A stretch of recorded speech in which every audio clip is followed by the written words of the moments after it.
Hello students, welcome back to our channel. Today we will study science from class 4 and the chapter is teeth and microbes. So chapter 6 from this textbook. So let's start the chapter. If you take proper care of your teeth, यदि आप अपने दांत की ठीक से देखभाल करते हैं, उचित देखभाल करते हैं, you will be chewing like champ for the rest of your life. Our teeth are the major part of our body. जो हमारे दांत है वो हमारे शरीर के बहुत ही मुख्य भाग है. विदाउट आवर टीथ, बिना हम अपने दांत के कैन नॉट च्यू और फूड, हम अपने भोजन को चबा भी नहीं सकते. हेंस, इसलिए इट विल नॉट डाइजेस्ट. अगर हम चबा नहीं सकते तो ये पचेगा भी नहीं, डाइजेस्ट भी नहीं होगा. एंड कैन कॉज पेन, और यह दर्द का कारण बन सकता है. Other problems in our stomach, और अन्य समस्याएं भी हमारे पेट में हो सकती हैं. Now come and let us read about them and their functions. तो चलिए उनके बारे में पढ़ते हैं, उनके फंक्शन के बारे में जानते हैं. Temporary and permanent teeth. Temporary and permanent teeth, ये दो टाइप कौन कौन से हैं, ये के बारे में पढ़ते हैं.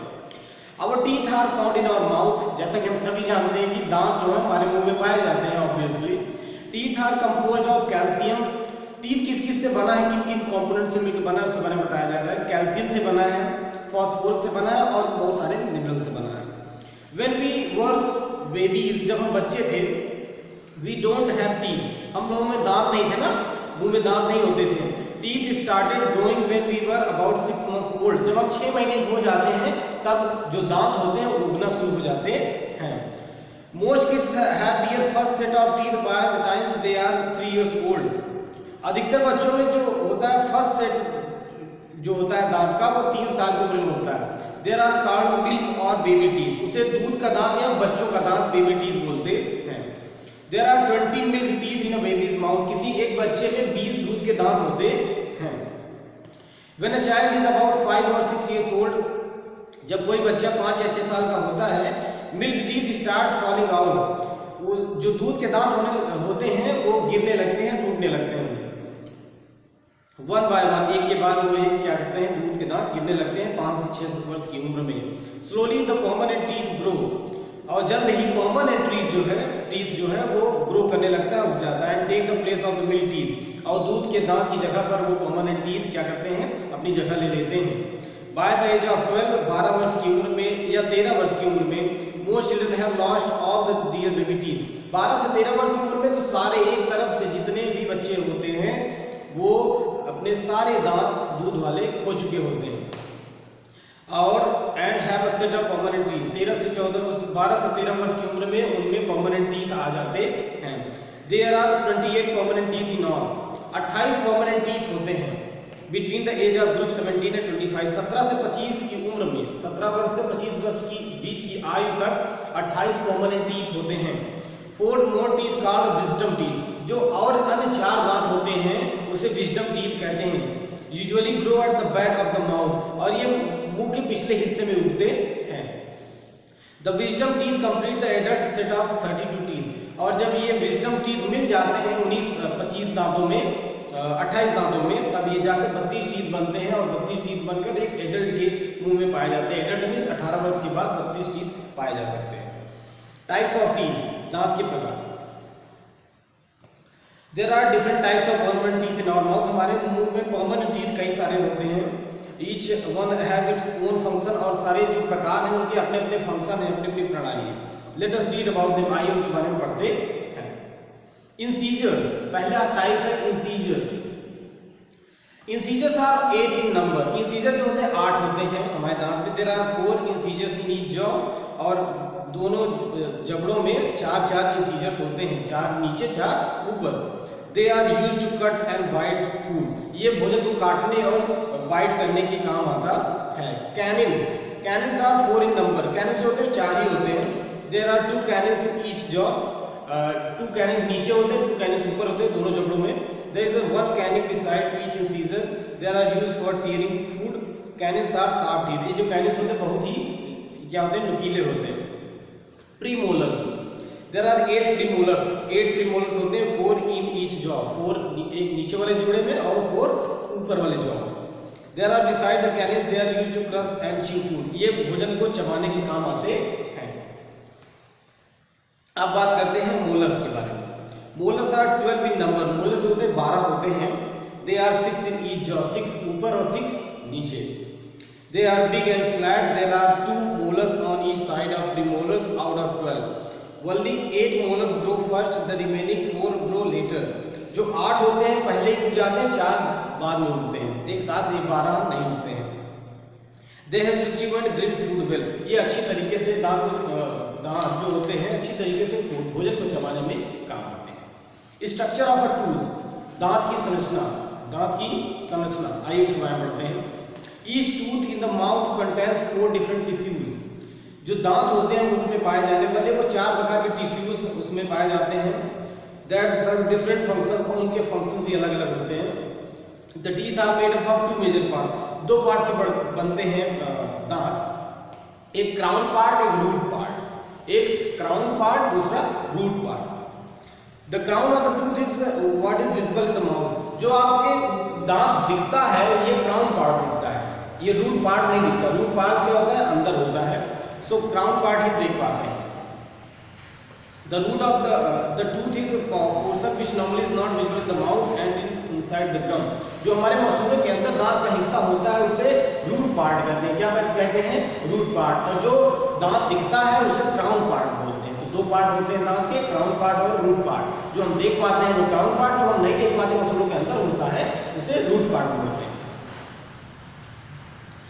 Within each tooth, the 4 different tissues there are present are enamel, dentine, pulp and cementum. ये 4 टिश्यूज हैं जो कि दांत में अवेलेबल रहते हैं। इनेमल, डेंटाइन, पल्प और सीमेंटम के बारे में ये पढ़ते हैं। क्या है ये? Enamel, it makes the protective outer surface to the crown of the tooth. जो क्राउन होता है, जो व्हाइट सरफेस जिसे हम देख पाते हैं दांत को, उस पर एक ऐसा कवरिंग होती है जिससे वो क्या होता है, प्रोटेक्टिव रहे, सुरक्षा होती रहे, उसे इनेमल बोलते हैं। इनेमल सबसे ऊपरी परत होती है। Dentine, it makes up the majority of the inner surface of the tooth, it can not normally be seen except on x-rays. X-ray से ही देखा जा सकता है इसको देखा तो नहीं जा सकता, लेकिन इंटरनली बहुत स्ट्रॉन्ग रखता है दांत को। Pulp, this is the area inside the tooth that holds the nerves and blood vessels of the tooth. अब दांत में ब्लड वेसल्स वगैरह जो होते हैं, जहाँ तक जॉइंट होता है मसूड़ों से, वहाँ पल्प होता है। ये सारे क्या करता है, ये सब सारी नर्व्स को पकड़े रहता है दांत में, इसे पल्प बोलते हैं। अब सेमेंटम के बारे में पढ़ते हैं। It makes up the outer surface of the root of the tooth, it much softer than enamel. ये इनेमल से तो सॉफ्ट होता है, लेकिन it makes the outer surface of the root of the tooth. ये जो रूट का outer surface होता है उसको क्या करता है, तैयार करता है, बनाता है। केयर ऑफ द टीथ, कैसे हम अपने दांतों की देखभाल कर सकते हैं। Taking care of the teeth is necessary to be healthy. जैसा कि आप जानते हैं कि अगर हेल्दी रहना, स्वस्थ रहना, तो दांत हमेशा स्वस्थ होने चाहिए, क्योंकि दांत अगर स्वस्थ नहीं हुए तो हम भोजन अच्छे से नहीं च्यू कर पाएंगे, चबा नहीं पाएंगे। और डाइजेशन पेट में ही नहीं, मुख से ही स्टार्ट हो जाता है। जब आप भोजन को चबाना शुरू करते हैं तभी डाइजेशन स्टार्ट हो गया होता है। If our teeth have any problem, अगर हमारे दांत में कोई समस्या है, then we will have problem in eating food, तब हमें भोजन खाने में समस्या होगी। Let us read about some points through which we can take our care of our teeth. चलिए कुछ बिंदुओं पर ध्यान देते हैं जिस बिंदुओं के सहारे हम अपने दांतों में क्या कर सकते हैं, उसकी देखभाल कर सकते हैं। We should brush our teeth, हमें अपने दांतों को ब्रश करना चाहिए ट्वाइस अ डे, दिन में 2 बार। It is very important to brush teeth before bed time, और सोने से पहले ब्रश करना बहुत आवश्यक है। We should rinse our mouth after every meal. We should eat healthy food that makes our teeth and gums strong, means calcium से available, जिसमें कैल्शियम पाया जाता हो, उसमें मिनरल्स पाया जाता हो, विटामिन पाया जाते हों, उन सब चीज़ों का आप सेवन करें। बेसिकली मिनरल्स जो होते हैं बहुत अच्छे होते हैं, कैल्शियम जो होता है बहुत अच्छा होता है दांत के लिए। We should eat hard fruits like apples as they make our gums teeth strong. जो फ्रूट्स हैं जैसे कि एप्पल है, ये सब हमारे मसूड़ों और दांतों को बहुत मजबूत बनाते हैं, इन्हें खाना चाहिए। We should not eat too much sweets as they stick in between our teeth and spoil them. और बहुत ज़्यादा मीठा नहीं खाना चाहिए क्योंकि ये दांतों के बीच फंसते हैं और हमारे दांतों को नुकसान पहुँचा सकते हैं। We should regularly visit the dentist for the checkup of our teeth. हमें समय समय पर डेंटिस्ट से अपने दांतों को दिखाना चाहिए, चेकअप कराना चाहिए। How to keep teeth clean, कैसे दांतों को साफ रखें। To best way to brush our teeth is little circles go around and around until you have covered every surface of every tooth. दांत को राउंड राउंड ब्रश करना चाहिए, ना कि फ्लैट। आपको राउंड राउंड ब्रश करना चाहिए और तब तक राउंड राउंड ब्रश करते हैं जब तक दांत के पूरे सरफेस में, यानी पूरे दांत तक आप राउंड राउंड आप ब्रश कर ना लें। सो ब्रश हमेशा राउंड सर्कल में करना चाहिए। Brush up and down brush, फिर उसके बाद राउंड करने के बाद अप डाउन ब्रश करना चाहिए आपको, rather than side to side के बजाय अप डाउन ब्रश करना चाहिए।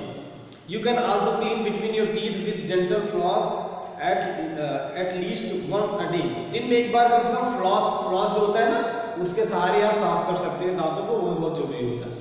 Dental floss is a special sting used for cleaning your teeth. जो स्पेशल स्टिंग होती है जिसके सहारे हम उसको साफ कर सकते हैं अपने दांतों को। It helps to remove food and plaque that get stuck in between the teeth. ये क्या करता है, भोजन को क्या करता है, हटा देता है अगर दांत में अगर बीच में फंसा हुआ है तो, और इसकी वजह से क्या होता है, बच सकते हैं दांतों में कमियां होने से, सड़ने से या फिर कैविटीज होने से। You can also brush your tongue to help keep your breath fresh. आप अपने टंग को यानी जीभ को भी आप ब्रश कर सकते हैं, ताकि अगर आप अपना मुख जो है फ्रेश रखना चाहते हैं, ताज़ा रखना चाहते हैं। Always remember if you take care of your teeth now you will be chewing like a champ for the rest of your life. अगर आज आप हमेशा सदैव याद रखिए कि अगर आज आप अपने दांतों की देखभाल कर रहे हैं तो आप हमेशा जीवन भर बहुत आसानी से भोजन को चबाएंगे और स्वस्थ रहेंगे।